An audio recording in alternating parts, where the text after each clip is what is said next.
Ce tendre tapis végétal garni de champignons est destiné à accueillir des morts. Et cela de manière tout à fait officielle et légale.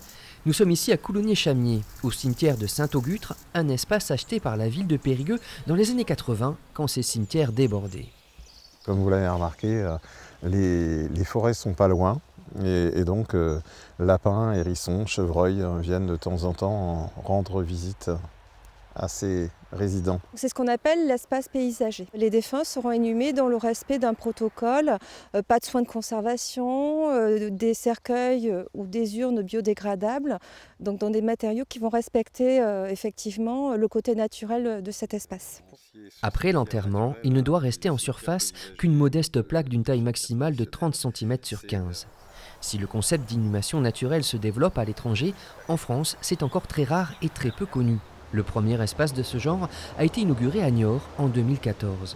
C'est aussi avantageux pour ceux qui veulent une inhumation qui coûte moins cher, parce que c'est vrai que se faire inhumer, ça a un coût certain. Donc effectivement, ce procédé-là est moins onéreux pour les familles. Les Français sont-ils prêts cependant à abandonner le marbre ? Dans les allées du cimetière traditionnel voisin, les personnes rencontrées semblent ouvertes à l'idée. Maintenant, il y a les cercueils aussi en carton, qui n'a pas besoin de bois, qui sont très bien aussi. Vous avez les petites urnes aussi en carton, moi je trouve que c'est très bien. À l'époque, on a fait faire un caveau et on a fait mettre une plaque en granit.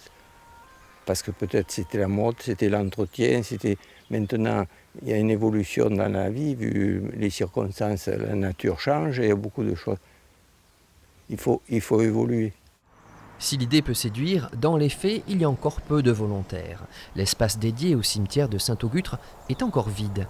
Seules 3 personnes, encore vivantes, ont réservé leur place.